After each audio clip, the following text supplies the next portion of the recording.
Okay, you're going to believe this. I did a video the other day and I just shared everything that's going on in pretty good detail. I was proud of myself. Matter of fact, I was going to re-listen to it because I thought, did that sound as succinct as I meant it to? Wow. And it ended up being just a picture. I didn't get the video going. So how are you? Tell me how you're doing. Frankie, you want to say hi? You want to say hi? Come on, jump. Come on, baby. Jump. Come on, jump. Frankie, jump. Come on. Come on. Frankie, come. Jump. Well, there you go. Okay. So anyway, I only have a few minutes. And that's why it was so perfect the other day, is because I had time to explain things. So, I found the lump right here. Well, I did a lot of research because it didn't seem like the normal lump I had heard about. So I got curious.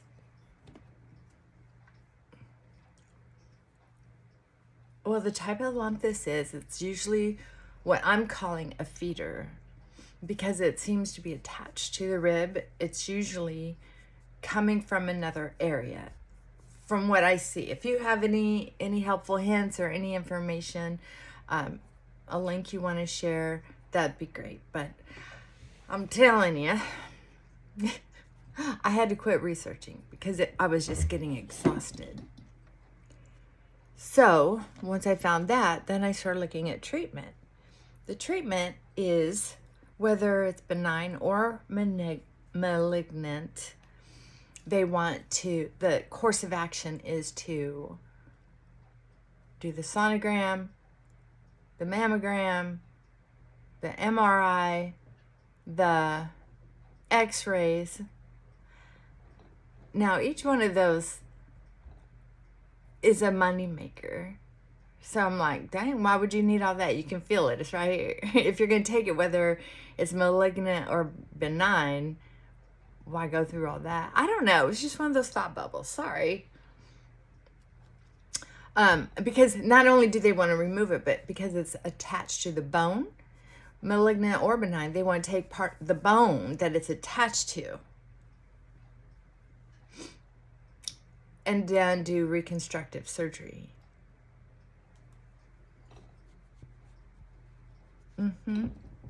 So, interesting. I was like, oh, crap. That's a long, drawn-out healing process right there. And they tell you that. Then, as if that's not enough,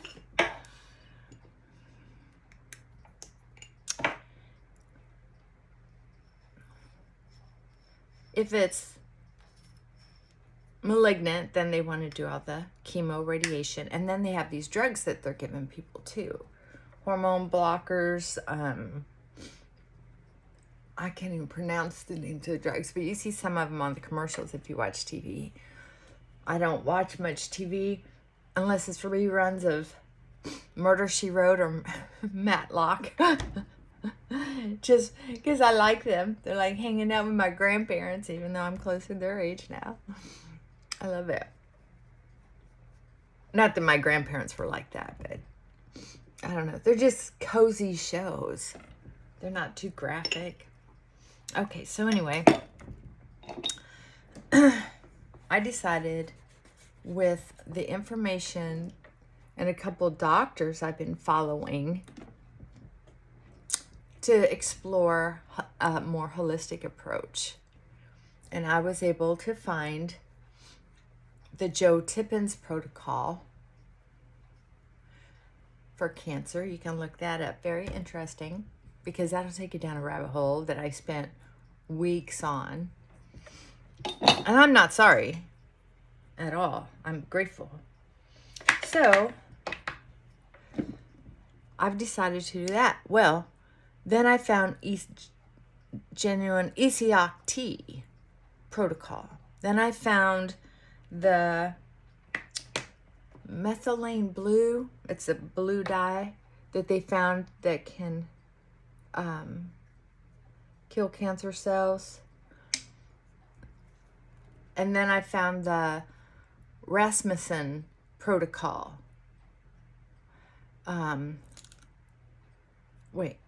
T.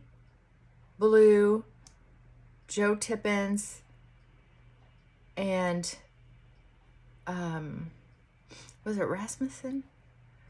I think it's, so I was taking 4 different protocols at once. My liver didn't like it, so I didn't know that. I was getting very tired, and several of them said, get your liver checked, consistently, so you know what's working, what's not working, if you need to take a break or not. Well, because I start all 4 at once, I didn't know which one was causing it. I was so tired. I went in and got a lot of different tests done. I GPT'd cancer tests available at walk-in labs. And we have a walk-in lab here in town. Found that out and went ahead and got some lab work done. The liver function test comes back in 1 or 2 days, honestly. Very impressive. So grateful for that. This eyeliner isn't bad. It just, they don't give you much in it. So anyway, my liver enzymes were really high, and that explains why I was so tired. Oh man, I was so tired. I couldn't hardly work and wanted to just be on the sofa. And I never take naps, and I was taking a little nap every single day for a couple weeks before I went in. And just stubborn wanting to get things done and then just not having any energy. So I filled out the request online, made the appointment, went in, got all of that blood drawn, and found out that I needed to get off everything because I didn't know what was responsible for it. So each week I've taken 3 tests now. The original tests were way high, embarrassingly high. It's like, how did I do that to myself? So I beat myself up a little bit. Then I got back on track, and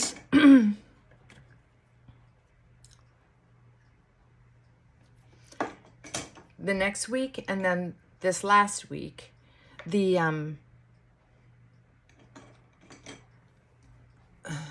numbers have come down each time just greatly. So I'm very happy about that. It went from what I'm assuming is normal, because I've never had tiredness quite like that before, and any doctor's appointments where they've taken blood tests, there's never been a problem with my liver enzymes. So I'm just assuming that was it.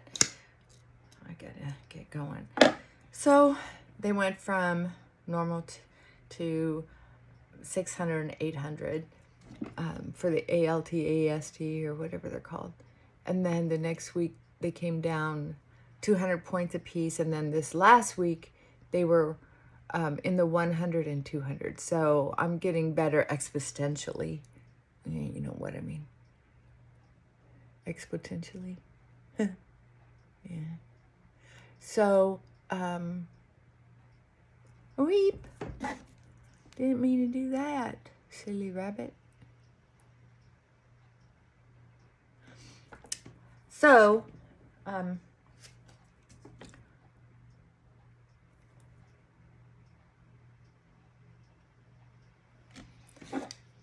I can't wait to get started again.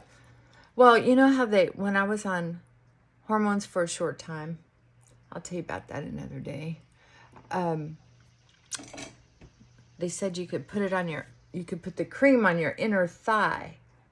So, because it avoids your liver. Well, so that I've been doing the fenbendazole and ivermectin on my inner thigh just the last couple days because I've got my courage back up.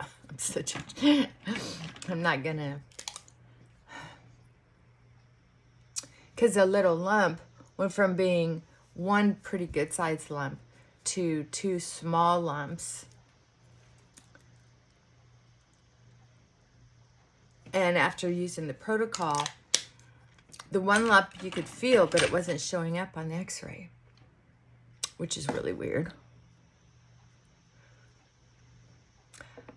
I guess that's a good thing.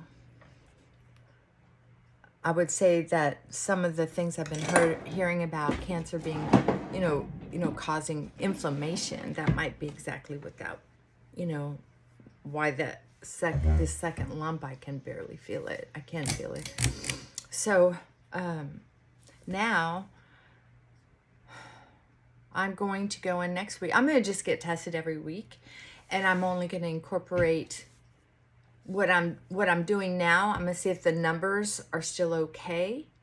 Next, since they're down drastically, they're still very high. They're still unacceptable. And I'm not putting anything in my mouth, so it goes directly from my stomach to my liver, right? So we'll see what happens. But I'm feeling pretty confident. I can't tell you how much more energy I have now this last few days since my liver's been feeling better. And before that, I was feeling kind of normal-ish.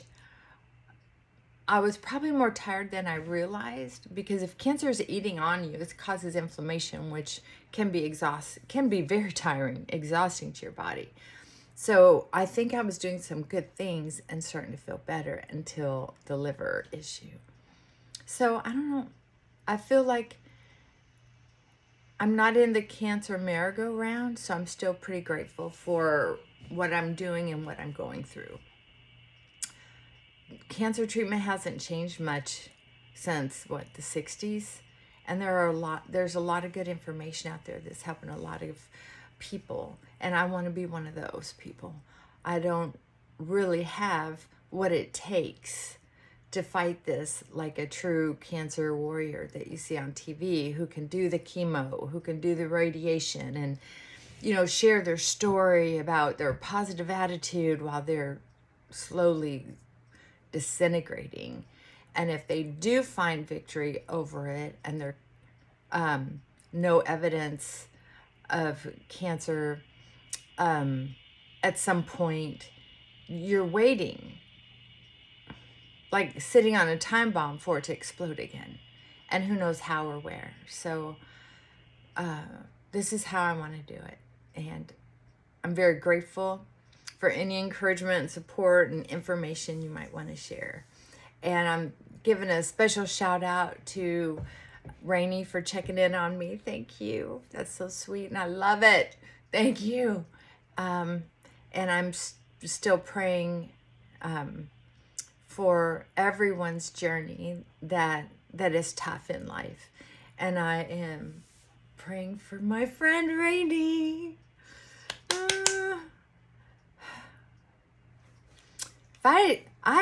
I'm finally starting to feel like traveling. I wish I've never really wanted to travel overseas since I've done it a couple times, or out of the country. But I might go try it just to sit on somebody's beautiful cottage and roses and butterflies and birds. That's my kind of vacation day. All right, gotta go. Mwah! Bye for now.